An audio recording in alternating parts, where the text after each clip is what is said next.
Today we're playing the newest Pokemon hit that has taken the world by storm. PokeRogue, a roguelite game that gets randomly generated every time you try a new run. But there is so many features in this game, and honestly, it's one of the most addicting things I've ever played. So let's go over a couple of them briefly. The moment you start up your classic run, which is basically 200 levels of Pokemon battles you have to beat, you get to pick your starter Pokemon. At first, you only have the regular starters unlocked, but once you get into the game yourself and start capturing Pokemon, you will unlock them as starters too for your future runs.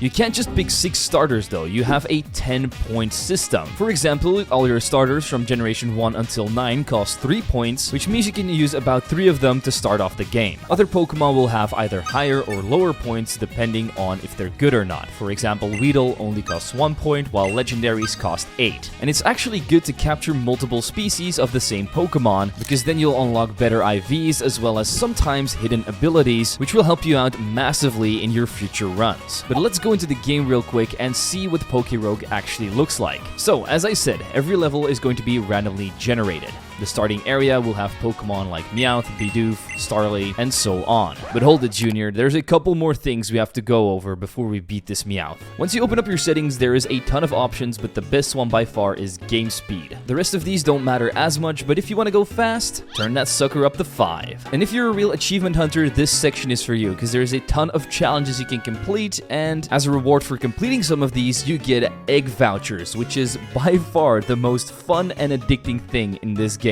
With these vouchers you get from the achievements and from just playing the game regularly, you can start to spin 3 different machines. A shiny up machine, which gives you eggs that have a higher chance of a shiny Pokemon popping out. We've also got the red legendary machine, which has a higher chance of the featured legendary to come out of your egg. On the day that I was playing, it was Kyurem. And then finally the move up machine, which will give the Pokemon that come out of the eggs a higher chance of better moves. Hatching eggs is always a great idea though, because they have better IVs than wild Pokemon, and you get an egg move with every single one you hatch, which can become incredibly busted. Now, one final thing before we can go and beat up this Meowth. You also have daily runs, which change every single day. Here you have to go through kind of a set-in-stone dungeon with 50 levels, and all the Pokemon you capture in here also translate to your starter slots, and I'm pretty sure some of these are only available in the daily runs, or they're just very hard to find in regular ones. Once you get to the final boss and you manage to defeat it, you have a chance at getting your name on the daily leaderboards.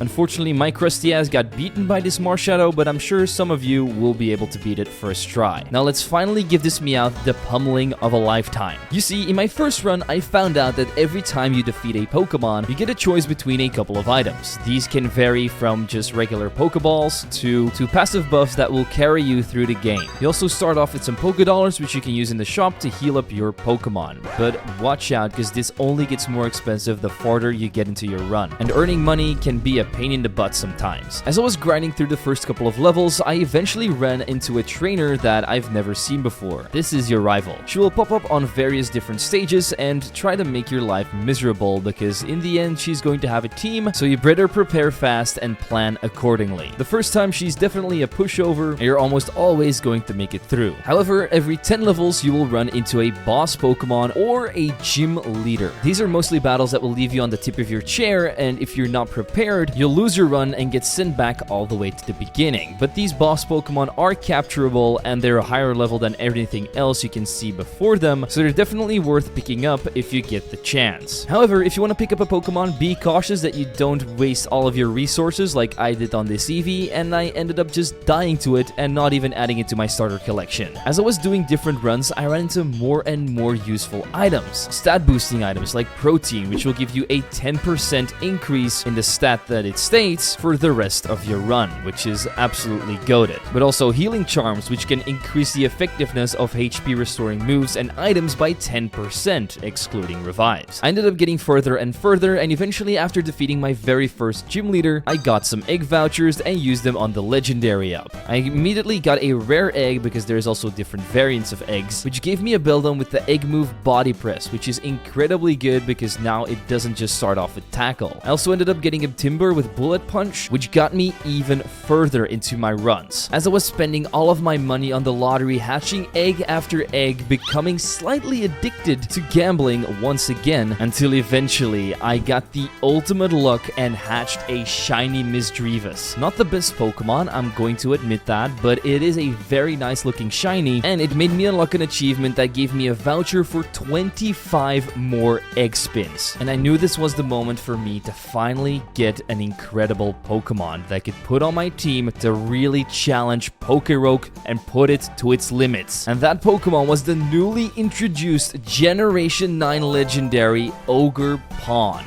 On top of already being an insanely busted Pokemon that's dominating VGC, it also got the Egg Move Triple Axle with it, which is going to get rid of its flying type weakness. So I put it on my team for the next run, as well as a Psyduck to cover Ogerpon's fire weakness, and with all the Psychic type moves Psyduck gets, we might be able to even deal with Poison. On the first 10 levels, I kicked every Pokemon's ass with Triple Axle and picked up as many rare candies as possible to level up Ogerpon. I also gave it a berry that will raise its defense if its HP ever goes below 25%. After defeating my first trainer after wave 5, I even got myself a Master Ball, which we have to put to use if we run into something great, but for now we're just going to have to make sure we don't die and keep a good hold of this. Eventually at wave 8, I ran into my rival Ivy, who also just started her journey, but we immediately crushed her hopes and dreams by defeating the Grass Cat and Starly with triple axles. We picked up Pokeballs after the battle was done, and our next encounter was an Ekans, which I picked up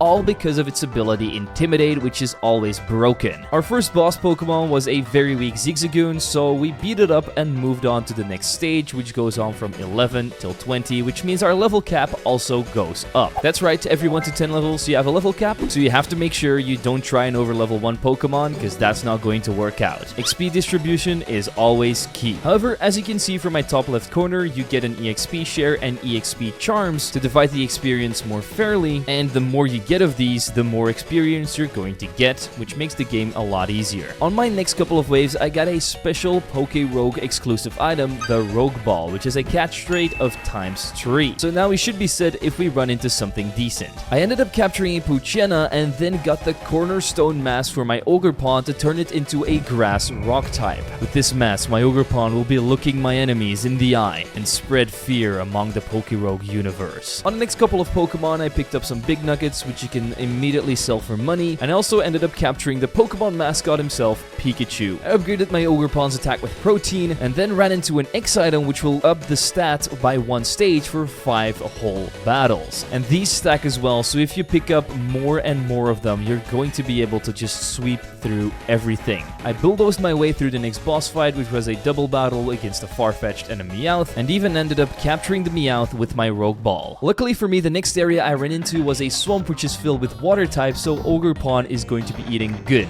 tonight. I started causing turmoil among the Slowpokes and eventually got my hands on the map item. This will allow me to choose my next destination when I'm at a crossroads after defeating a full 10 waves. So if the game somehow wants to send me into a fiery path, but I get the choice to go back to a swamp, you better think I'm going to choose that swamp to get this run done. One thing I have to explain here before our next big battle is lures, which basically just up the chance of you running into a double battle, which equals your Pokemon getting more experience. But then at wave 25, we ran into a familiar face again. It was our rival Ivy, and she has absolutely gotten stronger. She tells me that she's happy to see that I'm still undefeated, but it's also okay to lose sometimes. And that's where she's totally wrong, because Mama didn't raise no loser. Okay, maybe she did, but like not in PokeRogue. So for that weak mindset alone, I had to show off Ogerpon's power again by killing Florgato, Komala, and Staravia all with triple axles once more. Once the battle's done, she says that she's never going to lose to me again, so we better watch out. However, I also found out that my Meowth has the pickup ability, which means he might pick up some of the best items in the game, and I would have never known because I had never noticed it in my run itself.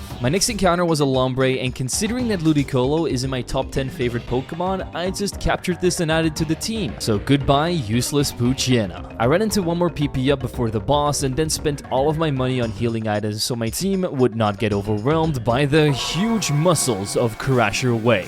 And if you thought this was just going to be a sweep with Ogerpon, you are dead wrong, because Pikachu put in a ton of work by taking down Weasel and hitting an Electro Ball on the incoming Gyarados before falling to Water fall. I then finished off this Gyarados with one more payday from Meowth and 2 Mega Drains from Lombre, and my Lombre also made his Penguin leave the Antarctic. With that, wave 30 is completed, we have defeated our first gym leader, and we can choose to go either to the beach or the swamp. In my mind, the beach was going to be Pokemon like Krabby and Sandygast, so I decided to head over there and catch some sun. And my suspicions were immediately right, as the first Pokemon we ran into was a Sandygast, which meant a mix of water and ground type Pokemon, which my grass and water types themselves can easily deal with. Once we defeated a fisherman, he gave me access to the IV scanner, which lets you scan Pokemon at the start of every battle to see if they're absolutely goated or belong in the trash. The rest of this floor was incredibly easy, but I did get 2 more notable items, one of them being the healing charm and another one a water stone, which gave me access to Ludicolo early on, which is not that great because Ludicolo doesn't learn any more moves via level up. This floor's boss was also just a stupid Krabby, which means I wasted all of my Pokédollars by healing up my team while Ogerpon just 2-shot it. And that's what I mean with making hard decisions with your money, because you never know when the boss is actually going to be hard and you're going to have to need your team to be healed up. But I'd rather be safe than sorry. On to floor 5. This one wasn't the beach anymore, it sent me to some kind of ocean biome, which is once again incredible for me and Ogerpon. It's like this game doesn't want me to suffer. It's like this game doesn't want me to suffer. Once I was done defeating a couple more Pokemon, my Ekans evolved into Arbok, and Ogerpon learned its signature move Ivy Cudgel, which means it can now bonk Pokemon all over the head and not really worry about them surviving anymore. I also replaced my Psyduck for a Prinplup and put a HP up on my Ogerpon to boost that even more. Just before the boss, I got the Drain Punch TM, which I put on Ludicolo, evolved my Meowth into Persian, and got a free egg voucher. The boss Floatzel went down to just a little whip of the vine, and that moved us up to floor 6. It then gave me the choice to either go to a seabed or the ice cave, and considering I haven't really had any trouble in this run, I challenged myself and went to the ice cave. Why? Well, I'll tell you why. Because I'm stupid. With the first encounter, Snorver got defeated easily, and I ended up getting a candy jar, which doubles the effect of candies I get. So instead of just 1 level, Pokemon will now get 2. My next encounter was a Cetitan, and he took out 2 of my Pokemon, so I decided let's capture this thing because he might come in handy. As I then get rid of Arbok and grab my next EXP all. Things immediately got super scary when a Crabominable took out my Prinplup and Ogerpon with Drain Punch and Avalanche. Luckily, I was able to capture with a Rogue Ball straight after and get rid of my Persian. And while Crabominable may not be the best Pokemon, it is a level increase, and this also means I don't have to spend money on Revive. 2 waves later, I got a Thunderstone and evolved my Pikachu into Raichu. In my head, I'm only wishing this was the Alolan variant. On wave 55, we run into Ivy again, who's here to ruin our day. Oh, and did I mention that I absolutely did not heal my team, so we're looking absolutely bare bones right now. Her Meowscarada one-punch manned my Ludicolo with a U-turn, and her Archaludon came out looking menacingly. But with the power of my reversaling Crab and my discharging Rodent, the London Bridge fell in the water. However, we still had Cetitan, who somehow defeated her Komala and Meowscarada with 2 HP remaining before getting turned into a puddle by Staraptor. Luckily, we still have Ogerpon in the back, and with a triple axle, Ivy is defeated once more at the skin of our teeth. And instead of just buying stuff in the item shop, I picked up the Revive and misclicked and ran into a buff Beartic straight after, giving me a straight up heart attack. Fortunately for me, this bear had the brains of a rock, as he kept on spamming Icy Wind while Ludicolo took him down with Drain Punch. Eventually, I became broke by spending all my money again and evolved my Prinplup into Empoleon while getting an EXP charm too. And you might recognize the boss here from having one of the worst teams in the Johto region. That's right, it's the old man Mr. Price. And he hasn't changed his ways since the Johto region, as Ludicolo Mega Drains 2 of his Pokemon to death, and Ogerpon bonks his big mammoth on the head to send him back to the Ice Age where he belongs. On floor number 7, we arrived at an icy path, only this time it was way easier to clear it, and we didn't really get any items of importance throughout the entire thing, except for an iron to increase Ogerpon's defense some more, and the boss Pokemon Ursaluna. I kind of fell in love with it when it released least in Legends Arceus, because of its normal ground typing, and honestly, it just has a great design in my opinion as well. And with stats that make even legendaries shiver their timbers, I knew I had to use my Rogue Ball to get it on the team and kick off Crabominable. Our floor 8 destination was a swamp, which means I am incredibly happy. Raichu and Ludicolo struck fear into all the Pokemon's brains here, and at floor number 75, I got my first Memory Mushroom, which you can use to make a Pokemon remember a move that it forgot. So I used it on Ursaluna to improve its moveset and gave it a stab normal type move in Slash, only for it to level up the turn after and learn Trash. I guess that's a Memory Mushroom wasted, but fear not, because we just got a Dynamax band, which only works on Pokemon that normally have a Gigantamax form, which we have none of. There is, however, also a Mega Ring and Mega Stones in this game, which permanently Mega Evolve your Pokemon if you manage to get your hands on one. My Empoleon got a big upgrade in its moveset by learning Hydro Pump, and I also got an Amulet Coin to boost the money I get after trainer battles. We then easily defeated the boss Samurott on this level and moved on to floor number 9, which brought us back to a familiar place, the beach, another thing we can sweep through. But don't worry, because the later levels is where it gets really hard. I captured a Palossand here, but decided to get rid of it because I already have my ground type. Oh, and I also gave my Raichu Nasty Plot with a Memory Mushroom. I got another set of Rogue Balls and decided to use it on one of the most useful Pokemon ever, Toxapex, an incredibly bulky ball that can poison all of my opponents with Toxic Spikes or Toxic itself to slowly cripple and whittle down their teams. I did have to get rid of Empoleon for this, but I barely used him anyway, so I think this was a good trade. Once I was done preparing my team for level 90, I ran into a gym leader, Misty. And even though we didn't steal her bike like Ash did, she was still pretty mad at us for destroying her Azumarill with Thunder Punches from Raichu. As you can see in the top right corner though, the Pokemon I'm facing now also have items to boost their stats and held items to help them out, and these will only increase the further I get. So I'm definitely not the only one buffing up my Pokemon. But yeah, I definitely didn't make Misty happier after sweeping the rest of her team with Ogerpon and Ivy Cudgel. Onto floor 10, and we're once again staying under the sea. And the first Pokemon we defeat immediately gives me a Memory Mushroom, which gives Baneful Bunker back to my Toxapex, making him even more of a tank. He's basically a military-graded defense facility now, which makes me able to kill everything on this floor easily until we are at number 95, where Ivy shows her face again. She says she's proud of how far we've made it,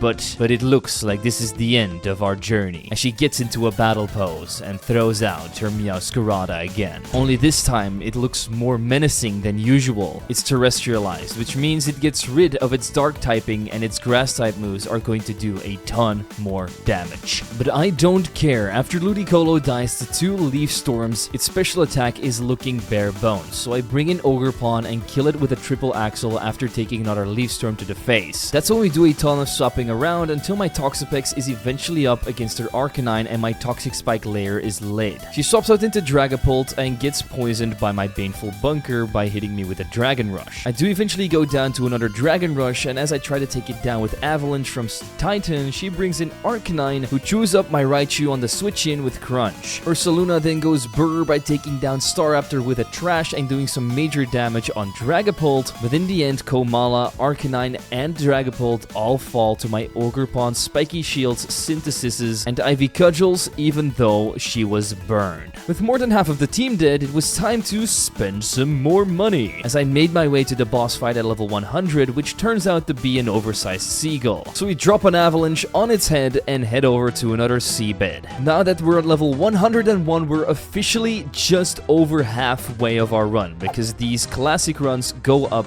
to level 200, and then there's a special surprise you're going to want to see. As I was going through some more wild battles, I noticed that Ludicolo kept on dying and just couldn't keep up with the rest of the team, so I changed him out for a Veluza. Yeah, definitely not the best replacement, but at least we have some Psychic type coverage now. No more special items or Pokemon until the boss, so let's take on this Mantine, and I was actually trying to capture this, because Mantine is also incredibly bulky and would be way better than Veluza, but it started destroying my entire... So before it washed away everything I worked for the past couple of hours, I decided to just take it out. The next floor and biome we reach is a mountain, another area where we excel at because it's full of rock, ground, and steel types. On these first couple of levels, I was able to boost some of Ogerpon's stats with more EV increasing items. Listen, I'm trying to create the buffest Ogerpon you've ever seen, and this is the only only way to do it. So you better subscribe right now before I make her bonk you on the head with her hammer. I got one more EXP charm and ran into a Garganackle I actually wanted to capture because Salt Cure is just incredibly good against boss fights, but he decided to foil my plans by committing die and using explosion. I got another egg voucher and realized my Pokemon had reached level 100, but they were still gaining XP. That's right, in classic mode they go up to level 200, which is insane because you'll see stats you've never seen before. And I've even seen a secret mode where people bring their Pokemon up to level 1000 plus. So if that sounds intriguing, stick around, because we're about to take on wave 120's boss, Roxanne. And we start off great by knocking the moon out of the sky like Stone Soldier in that one episode of Yu-Gi-Oh!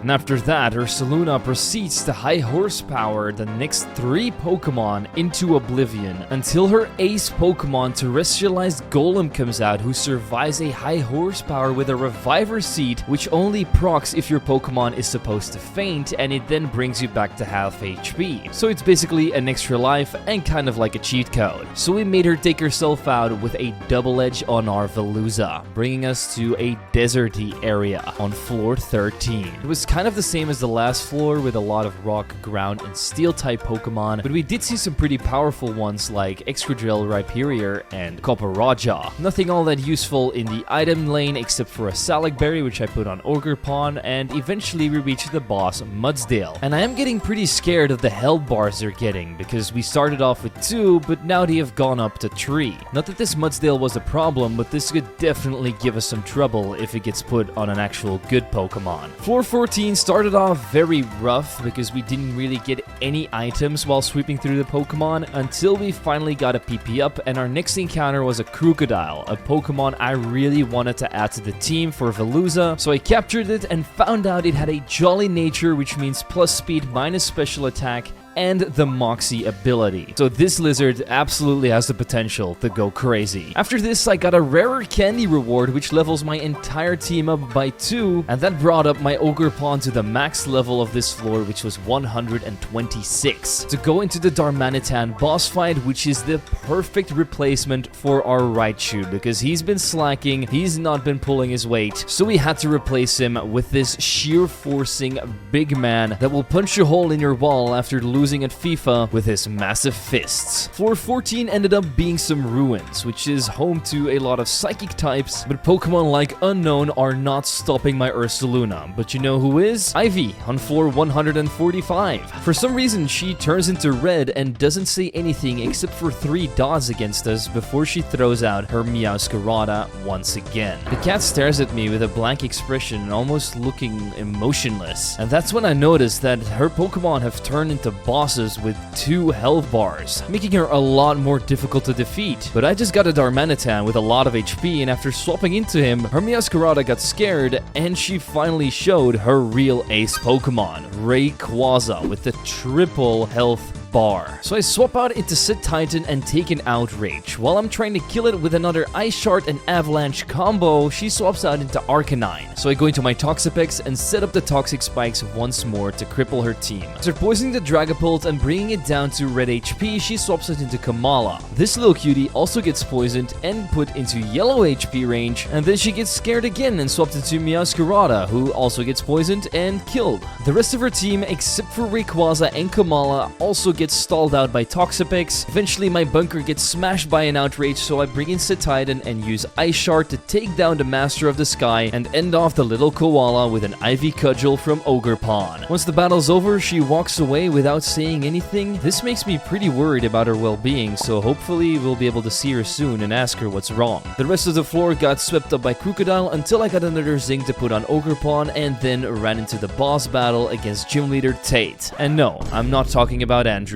Unfortunately for me, my Crocodile doesn't have a dark type move yet because I haven't found a memory mushroom, so after taking out Xatu with a trash, Gallade came in, and even with the Moxie boost I wasn't able to kill it, so close combat was the end of me. I however ended him off with a Shard of Ice before getting exploded on by his son. That's when I bring in Ogerpon and sweep the rest of his team with Ivy Cudgel to move on to floor 16, bringing me to a foresty area, which means the Titan, Darmanitan, and Toxapex are going to run rampant. The good thing thing is, my item shop has upgraded just like my item picking area, so the odds of getting something good have increased once more. And it immediately paid off, because on floor 154 we got a Terra Orb, which means terrestrialization is now unlocked if we manage to unlock the shards for it. So after sweeping through the rest of the floor, we eventually run to the boss Wu Qian, and this is a Pokemon I could capture with my Master Ball and unlock as a starter for future runs as another legendary. But I accidentally took out 2 of his Hell Bars at once with Ice Spinner from Titan, which I didn't think was going to happen. I guess that's just a skill issue on my part. Get ready to take some stairs, because we're going to floor 17. And I chose the Meadow path, which I haven't seen before, and it turns out to be mostly fairy types and Zebstrikers. So Toxapex went so hard on this floor. Like, I don't think you've ever seen a defensive Pokemon take out so many opponents with just offensive moves. Except for some berries that I put all of my Ogerpon and an upgrade to my IV scanner, I got no useful items and just swept the boss Zebstrika with a single Earthquake from Crocodile. Floor 18 was another Plains like at the start of the game, and I ended up capturing an Annihilate here, but unfortunately it had a minus speed nature, which meant I wasn't adding it to the team, so I just discarded it. The rest of the floor only gave me a Calcium and Earthquake to learn to Ursaluna, and also picked up a lot of X attacks to make sweeping through Pokemon a lot easier for at least the next 5 turns until I reached the boss, which was one of the most forgettable gym leaders you'll ever see, Caress from Pokemon Black and White. He wasn't playing around though, as he sent out my mascot, my favorite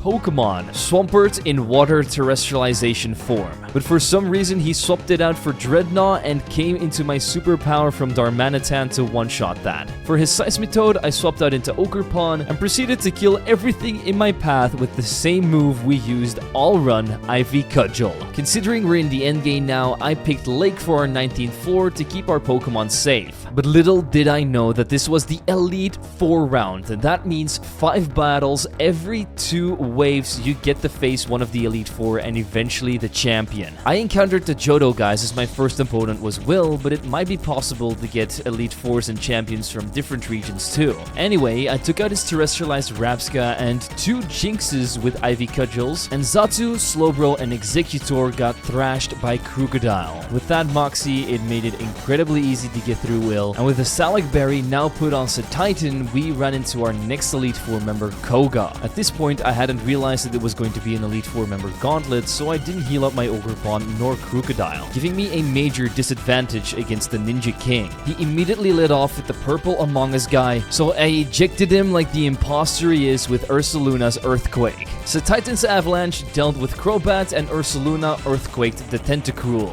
Venomoth put a stop to my bear's rampaging with a Psychic, so I bring in Darmanitan to try and take it down with Flare Blitz, but he swaps into Muk, who goes down to 2 of those. Weezing explodes on my ass, leaving only Venomoth on his team, so we go back into our Giant Whale and Avalanche it twice so that we can end off the battle and use all the money we saved up to heal up our team to prepare for Bruno. He led off with an Hisuian Lilligant that ass-kicked my Ogerpon and confused it. I hit myself in my confusion 2 times in a row, which brought me under 25% health, so all of my berries procced, giving me a ton of stat boosts so that I could just one-shot it with a triple axle straight after. Steelix came out, however, which I didn't have anything for, so I went into Darmanitan and Flare Blitzed it 2 times to melt down the giant steel snake. I also took down Hitmonchan with another Flare Blitz. Unfortunately, the recoil damage also meant my Darmanitan was done breaking through his walls. He brought in Blaziken, and I'm thinking this is going to be a fire fighting type, not noticing that it's terrestrialized, so I bring in Crocodile. I click Earthquake, and I'm very surprised to see this Blaziken survives and then takes out my Sunglasses boy. Skill issue on my part, but we still have Ogerpon in the back, so we use Ivy Cudgel on the next 2 Pokemon, and the final Pokemon Golem explodes on my ass. So just like that, Bruno is defeated.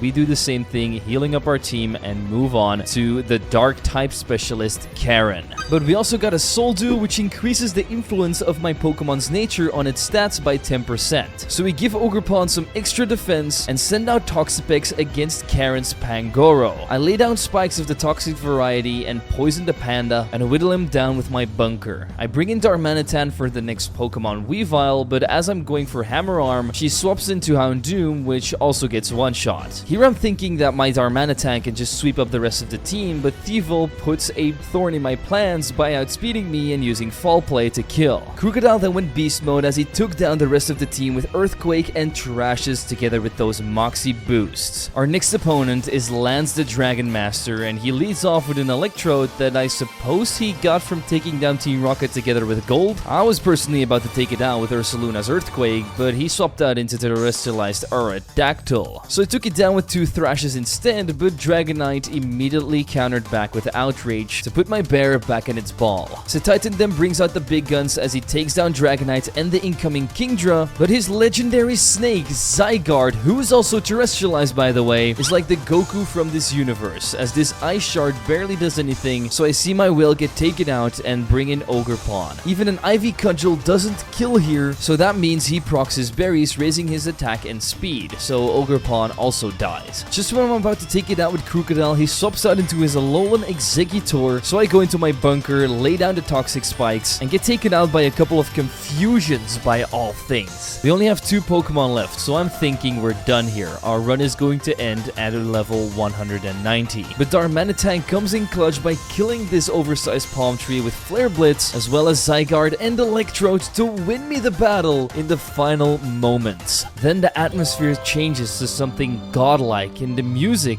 is absolutely getting me pumped up as we reach the final floor and start encountering weird beasts from the past and future like Iron Jugelis, Thorns, and Bundle, until eventually running into a double battle with Slithering and Roaring Moon. I tried capturing all these Pokemon, but unfortunately an unseen force is keeping me from using my Pokeballs. Eventually, after all these weird Pokemon are defeated, we reach floor 195 and run into Ivy once again. She realized that there is something to all this, why everything seems so strange now. She just can't help but feel that there's a greater purpose to all this, to what we're doing, me and you. She thinks she's supposed to push me to my limits, and she needs me to keep pushing, because if I won't, it will never end. We'll be the only one who can do this. If we can't defeat her here and now, we won't stand a chance. So let's do this. As always, Meowscarada is her lead. As I try to take it down with Flare Blitz from Darmanitan, she goes into Dragapult to counter it. So I bring in Titan, but as usual, she brings in Arcanine once I click Ice Shard. So I send out Crocodile and try to use Earthquake,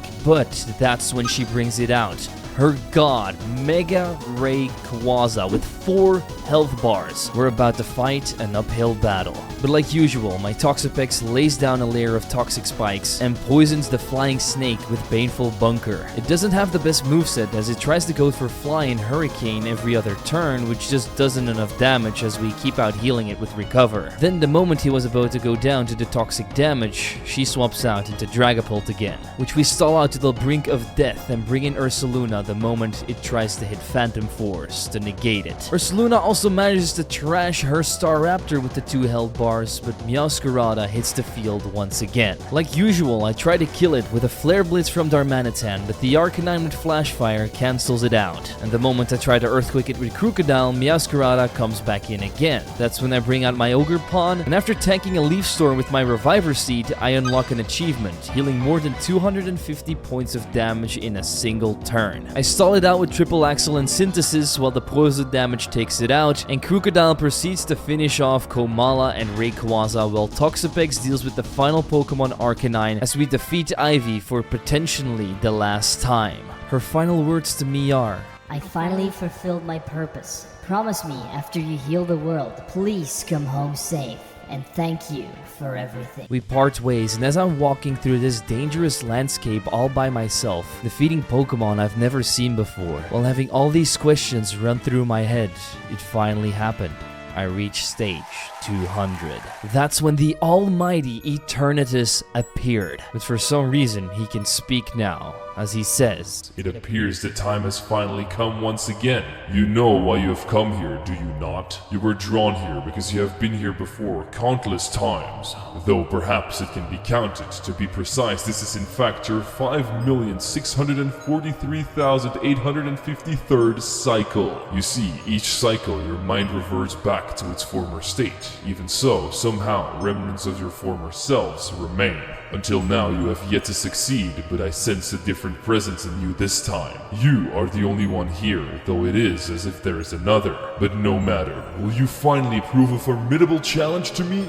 The challenge I have longed for millennia? Let's begin. The battle starts and my IV scanner procs, saying that this Eternatus is maxed out in every stat. So I bring out Ursaluna to immediately counter him. Unfortunately, I still can't capture it in my Master Ball, so I use Earthquake while he sets up with Dragon Dance. This gets rid of 2 of his health bars, and he ups his speed and special defense with the berries he had equipped. He hits me with an Eterna Beam, but I survive and counter back with an Earthquake to bring him down to his last health bar. But that's when he screams out, I see. The presence I felt was indeed real. It appears I no longer need to hold back. as he Eternamaxes, gets all of his HP back and another health bar on top of that. He also raised his attack by 2 stages, so this thing is now going to hit like a truck if it hits me with a physical move. But the fight does turn into a double battle, making it a little bit easier on myself to land hits on this giant hand. I start off by resting up with Ursaluna to get all of my HP back, and Ogre Pawn uses Spiky Shield to cancel the Dynamax Cannon. The next turn I hit it with a triple axle, but this Eternatus just healed up with Recover, and my move only did about half of his health bar, and he has 8 of those recovers, which means we might not even be able to take this thing out if this keeps up. I try to keep stalling it out with Spiky Shield, and eventually Ursaluna wakes up and is able to get rid of a health bar with Earthquake.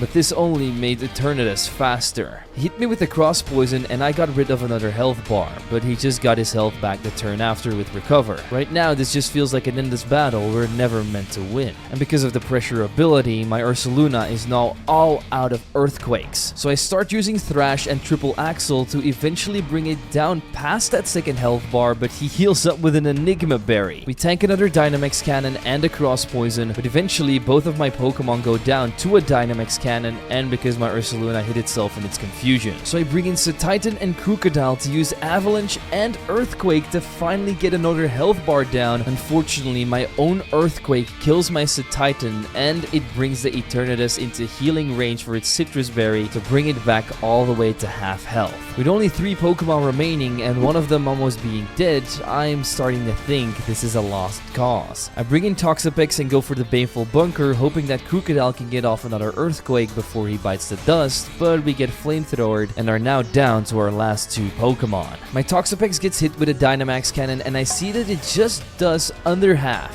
which means I might be able to stall this out a couple more turns, but Darmanitan comes in clutch with the burn on the Flare Blitz, which means Eternatus is going to take a massive amount of damage every turn now, and from that moment on, I just kept using Baneful Bunker with Toxapex and clicking Recover every time I needed it, and Darmanitan stayed alive for a very long time and even got Eternatus back into red health before getting taken out by a Flamethrower, but on the same turn, the burn damage killed the Titan, as I finally saved the world by getting my very first PokeRogue win. We get an achievement for beating the game as well as an egg voucher, which we will definitely put to good use, but for now this is the end for PokeRogue. I had an incredible amount of fun playing this. It's a lot different from Pokemon Emerald Rogue, and I'd say this one is even more fun. If you want to play it yourself, the link will be in the description, and if you'd like to see me take on Endless Mode to see how far I can get, leave that down in the comments below. As always, people, I want to thank my membership and Patreon supporters for supporting the channel. If you want to do so yourself, you can do that by clicking the links in the description. It is always appreciated but not needed. Also, don't forget to leave a like, subscribe, and share this video with your friends. I'm zwiggojr, and I'll see you guys next time.